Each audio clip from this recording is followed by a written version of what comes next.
We begin with breaking news. Minnesota's Attorney General announced upgraded charges for the former Minneapolis officer Derek Chauvin. Chauvin is now charged with second-degree murder for the death of George Floyd. The Attorney General also announced the 3 other officers involved are charged with aiding and abetting second-degree murder. Welcome to your 4 to 5. I'm Tahisha Moyes alongside Eric Chilton and Christian Morgan, who are all working from home as we continue to practice social distancing. You know, this is a two-way street, so make sure you join the conversation by logging on to our live streams on the WFMY News 2 Facebook page, Twitter, or even on YouTube. All right, let's get into your top 3 things to know this afternoon. Greensboro police need your help finding people responsible for raiding an ABC store and Target on Sunday, both located on Lawndale Drive. The suspects were caught on camera breaking into the businesses. 2 cars were on the scene, a red 4-door Honda Accord EX and dark 4-door sedan, maybe a Pontiac G6 GT.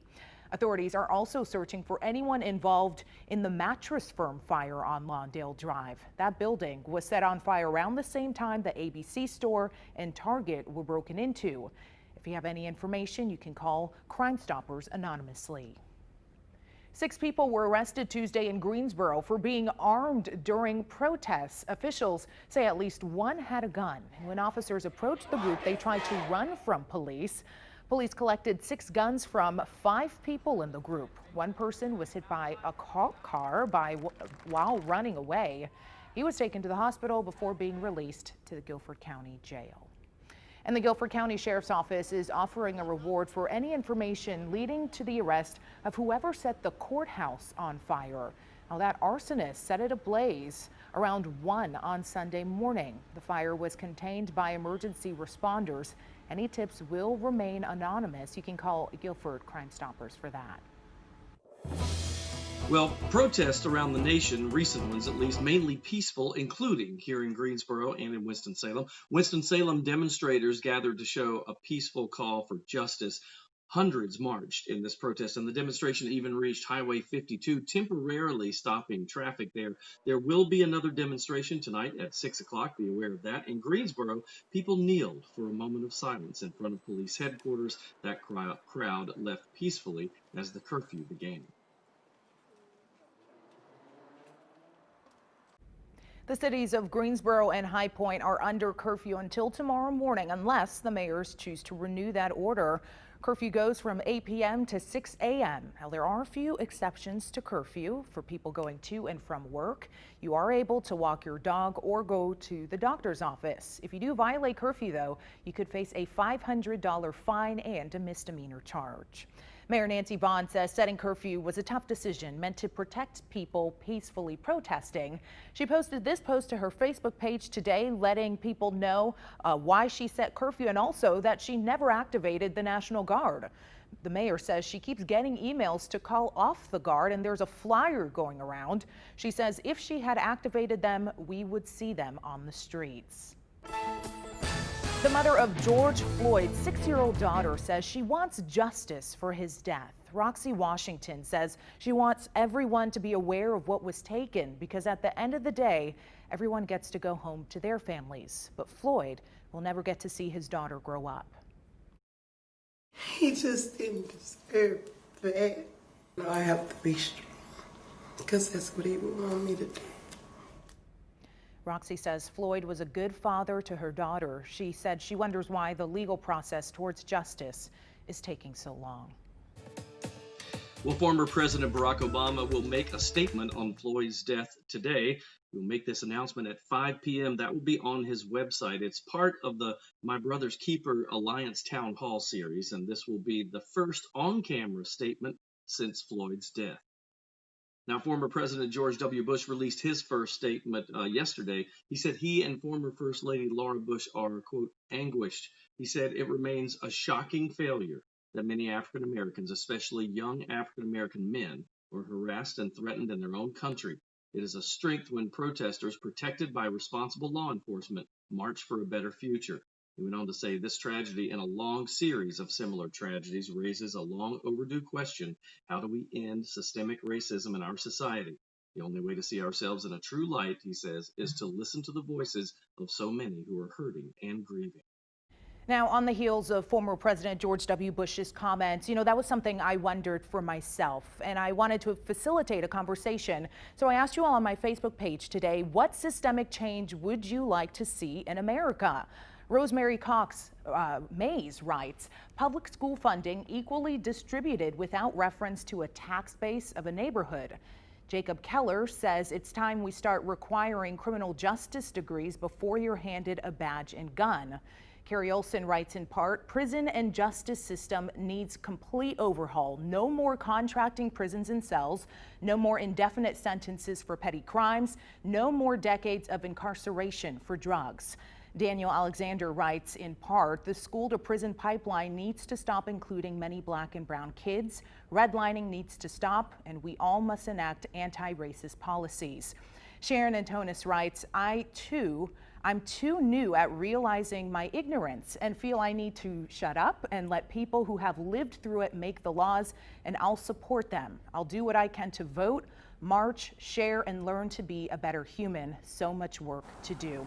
And guys, there's a lot to this and many layers to this conversation, but I just felt it was important to hear different voices and hear some, concrete examples of what we can do in America to make a difference and make change. And I think one way is by talking about it, even though it may be hard. And I think too, my mother used to say this, she said, sometimes really smart people stop talking and listen, because you can learn more that way than trying to keep talking and keep some agenda going that you really don't understand. I think a lot of people need to stop, listen to the voices, and figure out what they're going to do. And Christian, what do you think? Yeah, you know what? I'll kind of echo exactly what Eric said. We all have a lot of listening to do, and that's how we learn, right? That's how we learned in school and how we learn about our jobs and different things. So I think now is an opportune time for us all to listen and take everything in and kind of process it, and then have conversations about what we need to do going forward. This is just a listening thing across the board for everybody. Let's just open our ears and come to the table with ideas, and we can talk about those things. But it's a huge listening opportunity for all of us. And I think we are starting to get into that process now of people listening and saying, I hear you. For many years, a lot of people weren't heard. So I think hopefully, the events that are happening here over the next couple days with protests, this will be the beginning, and we'll be able to see change eventually. Well, we want to help you because we know there's a lot of information out there. But we've made it easy for you to find what you need on your phone, tablet, or computer from a trusted news source. You can always go to our website, that's WFMYnews2.com, and at the top of the page you'll see this line with blue letters and some blue lines going across as well. All you have to do is click on George Floyd's name right there at the top. You'll see it there, and then you can get the latest information on everything from his case to protests happening in the Triad and across the country. Or you can also download our free News 2 app. Once you open the app, you'll see George Floyd's name in red. You can click on that. It will take you to all those stories related to him. But then we also have this really amazing feature.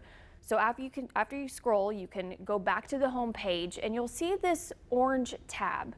There it says, we want to tell your stories, share your protest pictures and videos of your feelings with us. Hit share and this window will pop up where you can upload a photo or video and then tell us about it.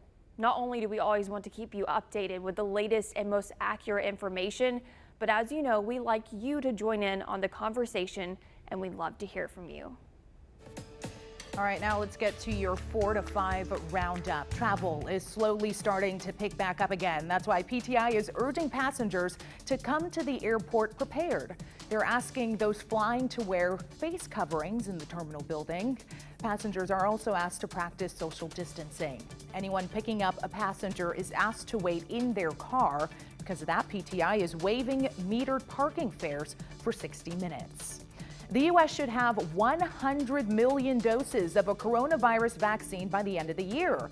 That's what Dr. Anthony Fauci, who's a member of the White House Coronavirus Task Force, said Tuesday, according to CNN. He added that he hopes the U.S. will have 200 million doses by early 2021. CNN reports Fauci said a vaccine candidate made by Moderna should enter the final stage of volunteer trials by the first week of July. It will involve 30,000 people. Fauci said scientists should know by November or December if the vaccine works. The city of Wuhan, China, has tested nearly 10 million people for COVID-19 in an unprecedented 19-day campaign. It identified just 300 positive cases. All had no symptoms. The city found no infections among about 1,100 close contacts of the people who tested positive, suggesting they were not spreading it easily to others. The rapid testing of so many people was made possible in part through batch testing. Samples are tested from 5 people together that are mixed together, and if the result is positive, then those 5 people are tested individually. And back here in the Triad, if you're looking for a way to keep your kids busy this summer, why not sign them up for a virtual camp at the North Carolina Zoo? The Zoo Camp program offers 1-day or 3-day experiences for students entering grades 1 through 6. Zoo Camp activities are based on that week's theme and can include things like visiting park habitats, meeting a zookeeper, creating a craft, and other fun activities. Remember, this is all virtual. For more information or to register, just head over to the North Carolina Zoo's website. All right, if you're in Alamance County, listen up. The Sheets on Maple Avenue in Burlington is closed now. This is after the company officials there say that an employee tested positive for COVID-19 that worked at that particular store. Now, the company spokesperson says the employee last worked there just yesterday. The store will now professionally deep clean, sanitize, and disinfect the area before it will reopen. Fuel pumps also being sanitized and cleaned. All the employees will be fully paid, by the way, while the store is closed. A Greensboro hospital is looking to hire healthcare heroes. Kindred Hospital is now accepting applications.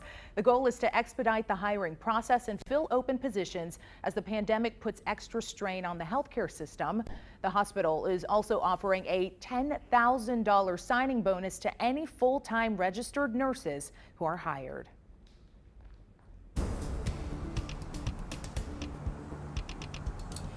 I'll tell you what, it's a hot and it is a humid day across the Triad. It really is starting to feel like summer. That June heat and humidity is really starting to come back. Although I don't like the excessive heat, I do like the fact that we have some nice dry days. Take a look at our weather stem camera. You can see over the Triad we have that beautiful Carolina blue sky. It's even hard to find a cloud in the sky today. We are in the upper 80s, even close to 90 in some spots. And of course we are watching for us to have our first 90-degree day. I think it's possible before we wrap things up today. In fact, it's been 242 days since we saw 90 degrees. And today could be our first one of the year in the Triad. Of course, it just feels sticky and muggy outside. Our dew points are in the mid and upper 60s, and they will stay up. They will stay pretty muggy as we go throughout the rest of the week, but finally, by the time we end the weekend, we could get a little bit of a break from that. Overnight, not going to be all that cold. 68 for the low. There could be a few clouds around, and for your Thursday, it's another warm day. Upper 80s, close to 90. Watching the next few afternoons for some storms.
I don't have the full number. I don't have the full number. Hold on. Hold on, I'll give it to you. Hold on, I'll give it to you. Are you ready? No, hold on. Your mic sounds fine. So your mic sounds fine. So Okay, what is it? your mic sounds fine. So okay, what is it? It is 336 Yeah. 619 619. 5119. Okay, great. I'll call right now. Thank you.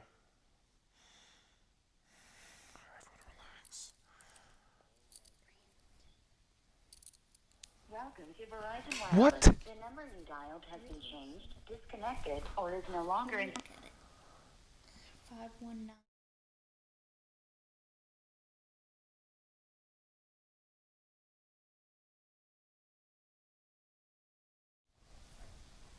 You got it, buddy? Yeah, now I did.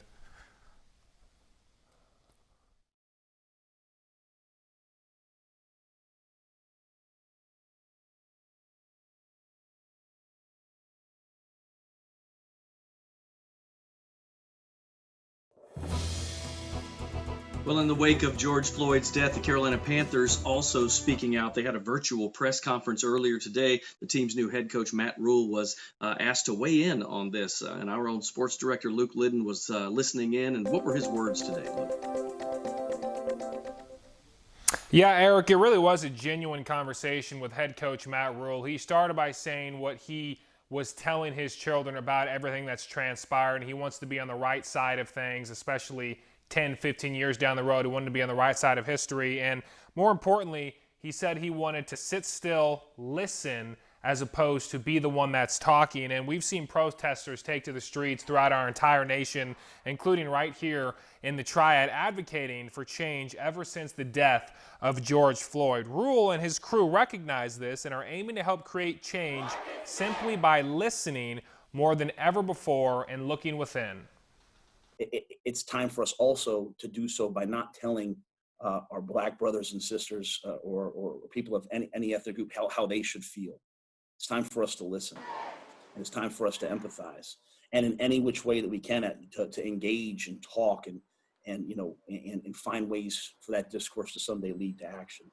I want to look back sometime and have my kids and my grandkids say, well, my mom and dad, they were on the right side of history. And it's time for a change. We will hear much more from Rule coming up at 6 o'clock during sports. Plus, a very familiar name and face may be sticking around with the franchise, although in a different role. Hear much more about that during sports.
we try to teach our kids about good work ethics as well as the value of money and saving money, the benefits about that. And apparently, our littlest Drew got the message. She's been saving for one special purchase. Might surprise you what it is. I checked in with her today on her progress. Take a look.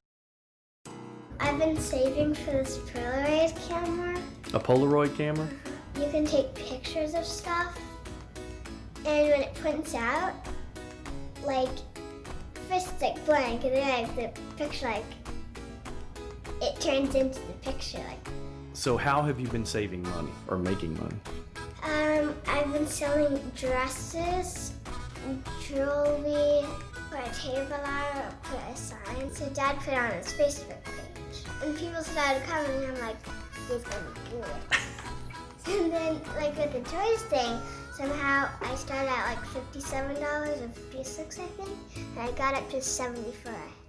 $74? Uh-huh. How much do you have now? Now I have 81, also using cents. And what's your goal? How much? $100. Well, yeah, you are gonna give me 45 instead. What, Save up money too. why is it important to learn how to manage money when you're only 7? Because when you're older, you need to put some in your bank account to save up for rent and stuff, like bills, like car bills, electricity bills, food bills, clothing bills. It's very good. So you're learning early, huh? Does that mean you're gonna have a lot of money when you get older? Are you gonna give Dad some money? No. She's not stupid. She knows. Don't give it away. Yeah, I was just surprised that out of all the tech in the world, she wanted a Polaroid camera. I had one when I was in 6th grade. All right, we're going to take a short break. More with the 4 to 5 coming up. Stay right there.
All right, taking a look at our email bag. So many of you have reached out about this. Many people asking to help a Greensboro mother who's trying to apply for pandemic unemployment assistance. Now, you may remember our story on Brandy Crawford, who applied for aid in April. She went out to Raleigh to hold out a sign asking for help. You asked, how can you help? So here is your answer. All you have to do really is contact WFMY News 2's Kevin Kennedy. His email is kkennedy@wfmy.com. He is responding to all of your questions and is reaching out to Brandy directly. As of right now, Brandy is searching for a new job. And I really just love when I hear stories like this, you know, and hear people coming to help. I personally took 2 calls yesterday when I was here at the office, everyone asking, hey, the lady with the sign, I want to help her. And I think it's amazing, especially at a time like this.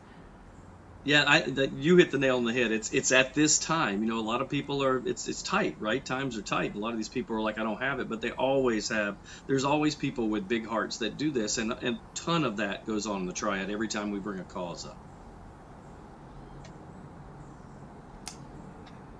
Yeah, I'll tell you what, if there was ever a time to come together and work together, isn't it right now? And it's so great to see, you know, in the midst of so many things going on. You know, first off, we had the COVID-19 thing that started. Now we're in just all this, and seeing people come together and seeing people really reach out and try to help and, you know, just reach out and pour their hearts out to folks is really what our community and what this state is really all about. So I don't think there could be a better time for folks to come together and help somebody out. And let's take a look outside. Temperature-wise, well, it's warm and it's muggy, but first let's check in on Tropical Storm Cristobal, who actually made landfall in Campeche, Mexico this morning. It's still kind of meandering there, and it will over the next several days. Doesn't look to be a concern for us here in the Carolinas, but the Gulf Coast will need to watch out as we get closer to the weekend. Temperatures, we are in the mid and upper 80s, watching for us to have our first 90-degree day of the year by the time we're said and done. High pressure still in control of our weather, but it's shifted off the coast, so we bring in warmer air, more humid air, and we'll also have this cold front pretty close by, and that could pop off the chance for a few afternoon storms tomorrow, Friday, and Saturday. But our chances for rain are just really not there over the next several days, other than a few storms. Overnight, not going to be all that cool either. Upper 60s to near 70 degrees. There will be a few clouds around for your Thursday. We're warming up again. We could have another day close to 90. Of course, watching in the afternoon for some of those pop-up storms.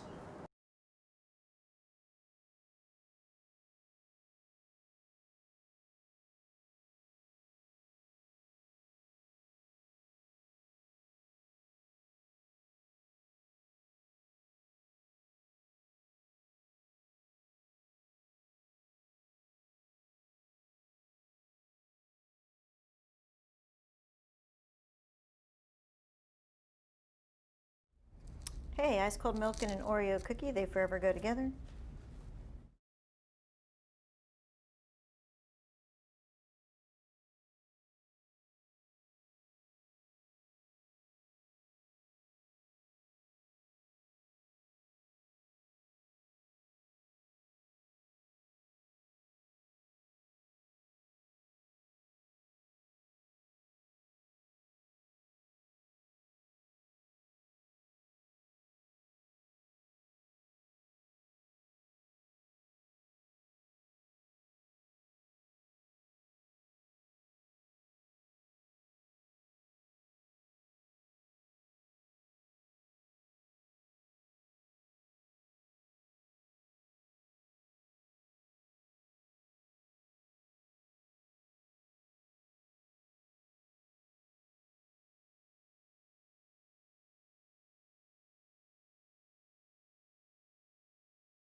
We're following some developing news. Minnesota Attorney General has announced upgraded charges for former Minneapolis Officer Derek Chauvin. Chauvin is now charged with second-degree murder for the death of George Floyd. The Attorney General also announced the 3 other officers involved are charged with aiding and abetting second-degree murder.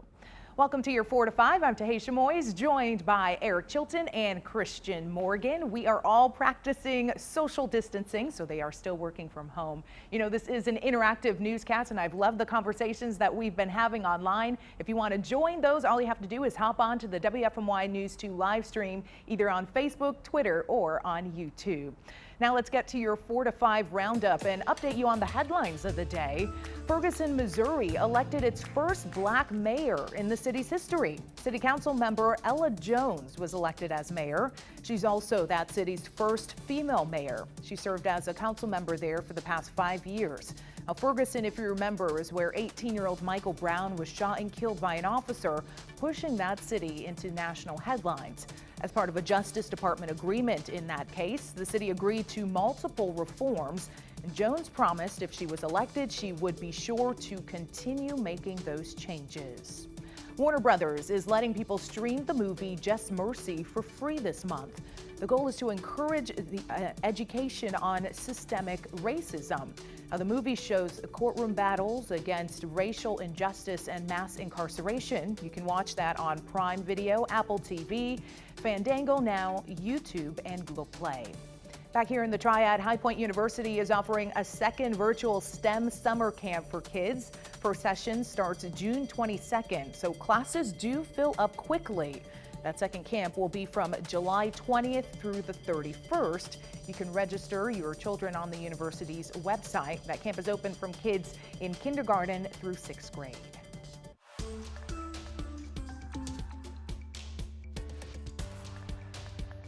Well, reactions to George Floyd's death continue from all over the world. Pope Francis now commenting and saying that people cannot turn a blind eye to racism or exclusion. He also warned that violence, he says, will not evoke change, and finished by calling for national reconciliation and peace as well.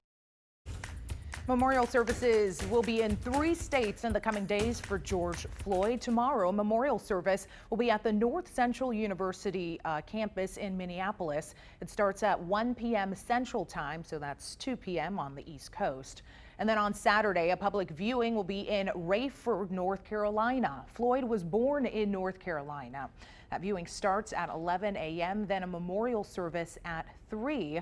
Floyd will be laid to rest in Houston, Texas. A public viewing on Monday will be there from noon to 6 p.m. Again, that's 1 to 7 Eastern. And the funeral is at 11 a.m. Central Time.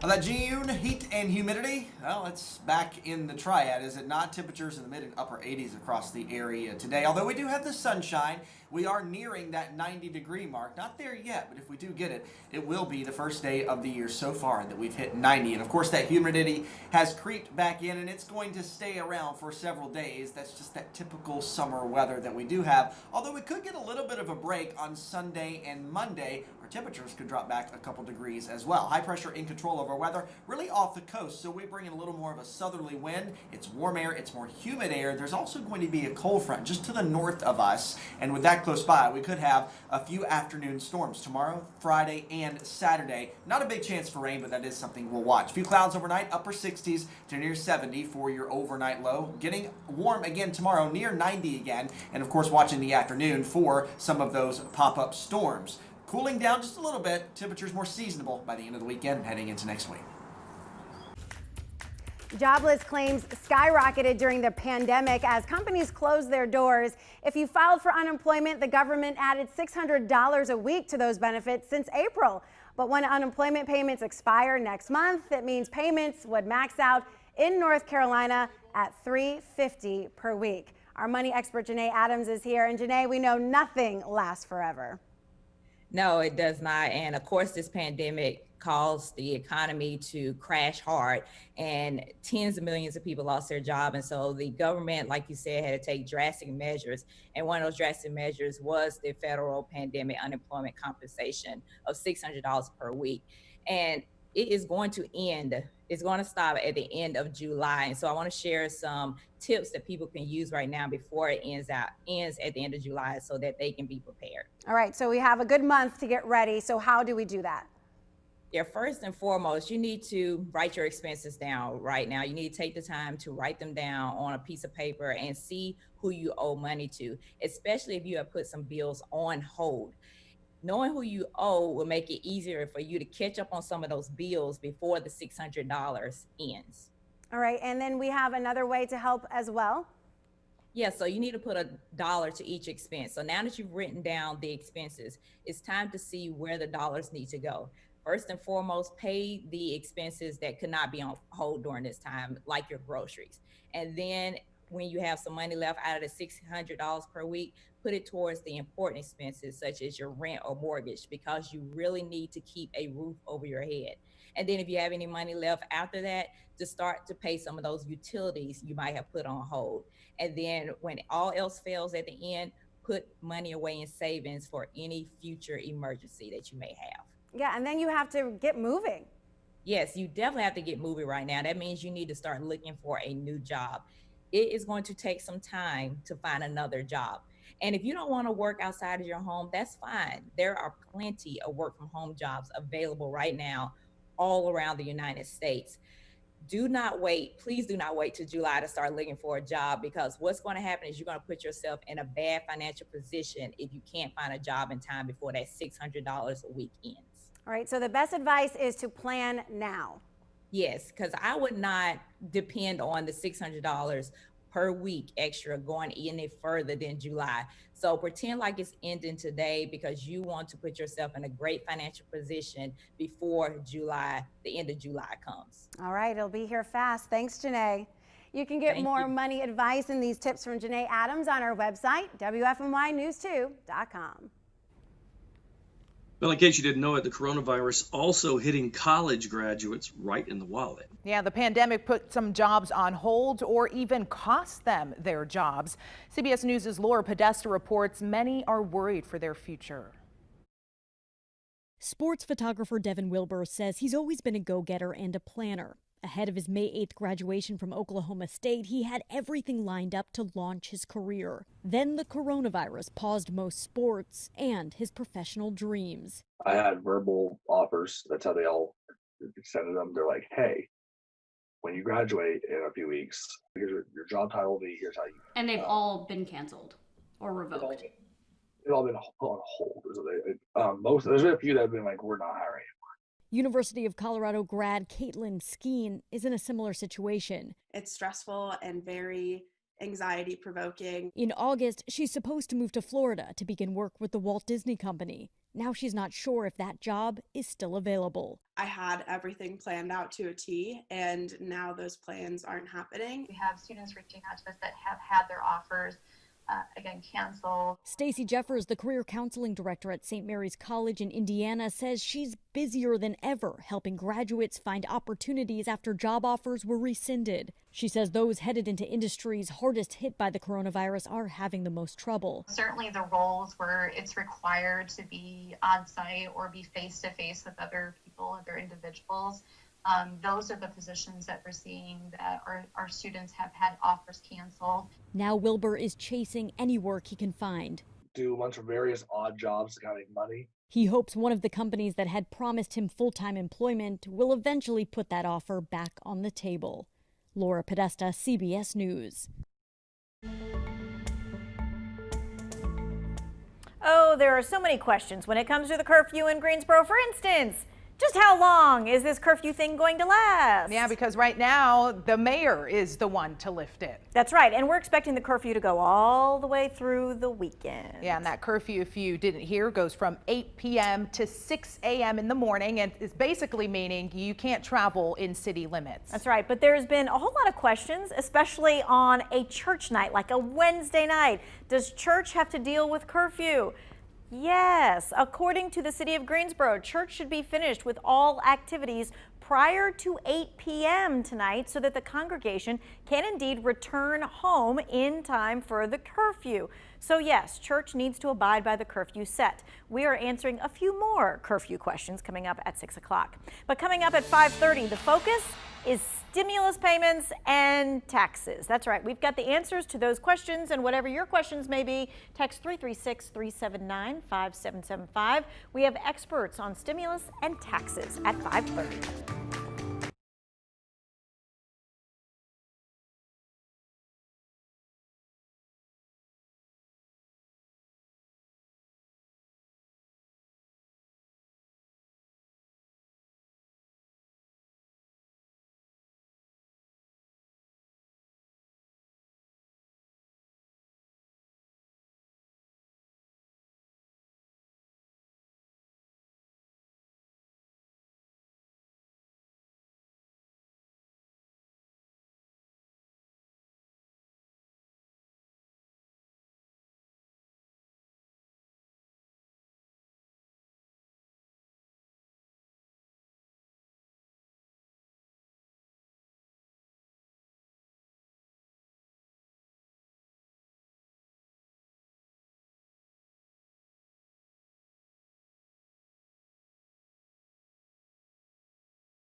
Hi there, Brett. 1, 2, 3, 4, 5, 6, 7, 8, 9, 10. Hello, hello.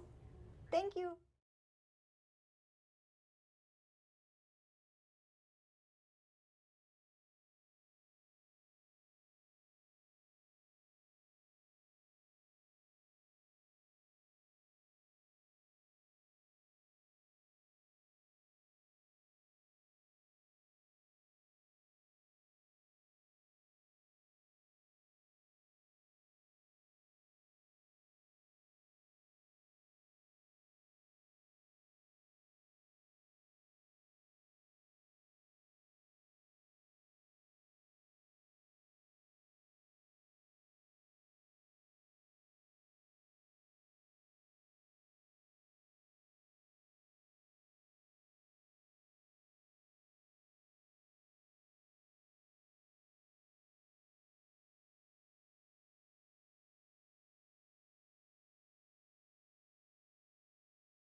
Live out my dream of being a game show host. Yes, this time I pitted Teran Kirksey against Christian Morgan in a battle of obscure North Carolina trivia. Teran named his team Storm, Christian, Comet. Take a look. Very excited. It is time for a game show again. Let's get the virtual audience involved. Teran and Christian. All right, so here's the topic, guys. Creatures of the North Carolina coast. I knew I was going to get that response. All right, Teran gets the first question. Here we go. Crabs are a common sight on the North Carolina coast. There is one type of crab that has a huge claw on one side and a smaller on the other. The nickname of the crab is because of that. Is it the cello, the fiddler, or the viola crab? Teran, what do you think? Viola? He guessed viola. That would not be correct. I'm going to say it's the fiddler crab. The Comet won. The Scotch bonnet is our state's seashell. The Scotch bonnet also serves as a home for which creature? Is it the crab, the clam, or the sea snail? Sea snail? Maybe? Sea snail is correct. Outer Banks ponies have lived at Corolla Beach for years. The ancestors of those horses are from which country? England, Spain, or Italy? Spain? How in the world did he get that right? That is correct. This is the last question we have for the win. 2,000 to 3,000 terns, that's a bird, fly to North Carolina to nest. On which island just north of Rodamp do they go? Is it the Cedar Island, the Pea Island, or the Pleasure Island? Cedar Island? Cedar Island is not correct. Christian with a chance for the win. Is it Pea? Oh, and we lose him. he just popped out, dropped out. Wait, there he is. Okay, you're back. You're back. Oh, everything dropped out for me. It did. It did. I'm not sure if that's a good omen or not. All right, so let me ask you so that means you have the chance to win. Is it the Pea Island or the Pleasure Island? I have no idea. 50-50 shot. Pleasure Island. Not correct. We end in a tie, 3-3. This begs a rematch, guys. By the way, in case you're wondering, these questions are from the latest issue of Our State Magazine. They do a really hard North Carolina trivia quiz every month, so they're tough. I gotta say, I like it. Christian came from behind. He was down by 2. He tied it up, and now it's a tie. We'll have to go back and do it again one day. I got to tell you, I didn't know the answers to any of those. Even with the multiple choice, I was going through it in my head. I got them wrong. But Christian, I thought your ploy when you made your screen black was that you could go look up the answer on your phone, but you still didn't know. I should have done that, but that would be an unfair advantage. But I'm not happy with a tie. I don't settle anything like that. We are going to have a rematch. I don't know when it's going to be, but there are no ties in my house. I'd like to see that. There's a little bit of excitement there, so we may have to do that next week. We'll see. I asked people on Facebook in talking about the coast, I said, what coastal community are you just dying to get to? And boy, did we fill up. I had about 42 comments in no time flat, and no telling what it is now. Take a look at some of the answers. Joan Pearson Wall said, Holden Beach, quiet little Holden Beach. She said that's her happy place. We already lost our first trip when the beach is closed, but we will be back, she vows. Tracy Neal says, laying out at the Horseshoe in OD, that's Ocean Drive for those of you that don't know, in North Myrtle Beach. She said doing that right now with 94.9 streaming in. That is beach music down there. Claire Dwyer Hamilton says Southport or Oak Island. I love Oliver's to eat at Southport. That's cool. Donald Williamson said Emerald Isle, North Myrtle, Oak Island. But right now, any beach. Pat Collins Gentry said been to North Myrtle Beach, the Cherry Grove section, going to Surfside next week. Can't blame them. Love any of our coastal communities. In fact, I like trying out new ones every year if I can. Right. I was planning a trip with some of my friends to go to the Outer Banks for the first time, but the plans changed and we're going to Wilmington, which I went to last year. So I don't have a favorite yet because I've only visited one. So this summer is my goal to go to a couple more. Well, you need to I need to tell you where to go to get oysters. So we'll talk about that during a break. All right. You already got me hungry. Thank you very much. Appreciate it. Well, let us know in the comments on the WFMY News 2 live stream, what North Carolina beach is your favorite? I'd love to just add it to my bucket list and maybe I'll get to it this summer.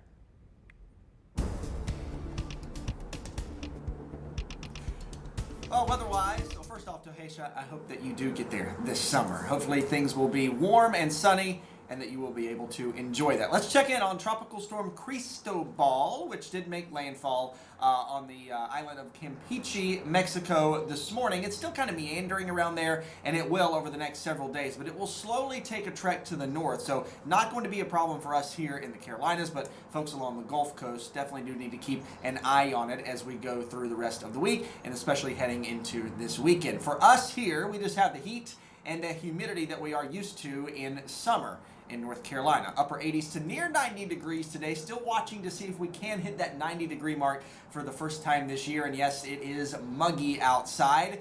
Of course, we are getting into summer where that's very typical, although we could get a little bit of a break in the humidity heading into the end of the weekend and as we head into next week. We do have high pressure still in control of our weather, but it's really living off the coast, so we're bringing in a little more of a southerly wind. It's a warmer wind. It's also a more humid wind as well, and there is going to be a cold front pretty close by to our north, so that combined with our heat and humidity could pop off a few afternoon storms Thursday, Friday, and Saturday. But really, for rain chances, we don't have all that great a chance. And they're not going to be washout afternoons if you do get one of those storms. Just something to pay attention to on that News 2 weather app. Overnight, not all that cold. Upper 60s to near 70. For your Thursday, it's another warm day, getting close to 90 again. Of course, watching the afternoon for those pop-up showers and storms. We stay warm through the first half of the weekend, but then temperatures drop back a little bit on Sunday and Monday, at least a little more seasonable-like. Our average afternoon high is 82 right now. We'll be pretty close to that on Sunday, Monday, and heading into Tuesday, and also it may drop back a little bit in humidity as well. Coming up on WFMY News 2 at 5 o'clock, the cities of Greensboro and High Point are still under a curfew from 8 p.m. until 6 a.m. You've been asking us questions about what's allowed and what's not, like, is it okay to go to church tonight? The answer is next on WFMY News 2 at 5.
We want to take some time to honor our seniors this year. You know, their graduations have been changed completely because of the pandemic. So that's why we do what we call our senior shoutouts. It's the special thing we do every day during our newscast. And today we are deciding to feature all Moorhead High School graduates. So let's start with Ethan Kanenko. He is a member of the football team. He is also a Moorhead mentor and on student council. He's also senior class president.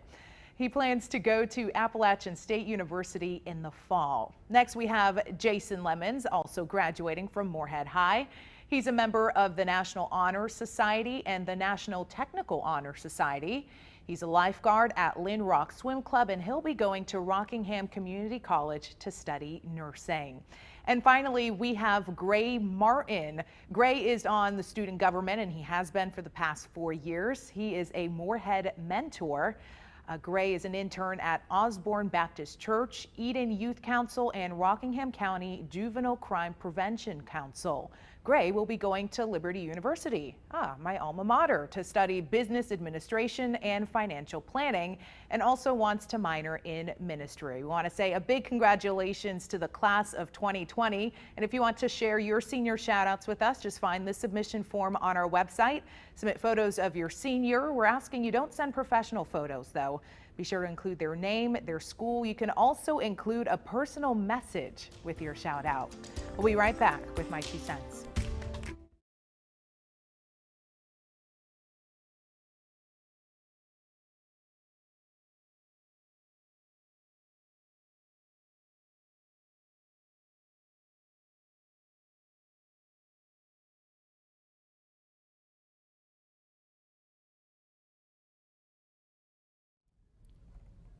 Hey, ice cold milk and an Oreo cookie, they forever go together.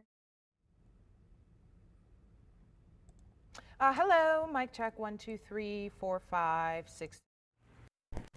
Cali, communities coming together to help and heal. Some protesters turned violent in downtown Greensboro. News 2's Denise McMillan sent business owners about how they are recovering. Hello, 1, 2, 3. I am on the move. Here, let me stop and talk to you. Is that better? Okay, sorry.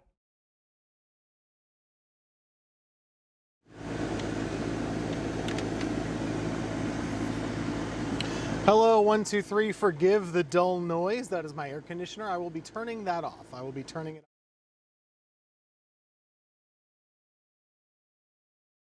off. We obviously, when we're suit and tie protection, we get the earpiece to our radio thing. Hi, mic check 1, 2, 1, 2, 3, 2, 4, 1.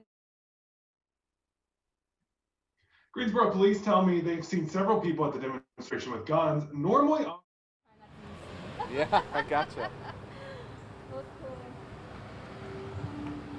1, 2, 3, 4, 5, 6, 7, 8, 9, 10. I Denise's mic check. Well, what's frustrating is yeah, can you hear me okay? Everything sounded good. I am outside of the New Light Baptist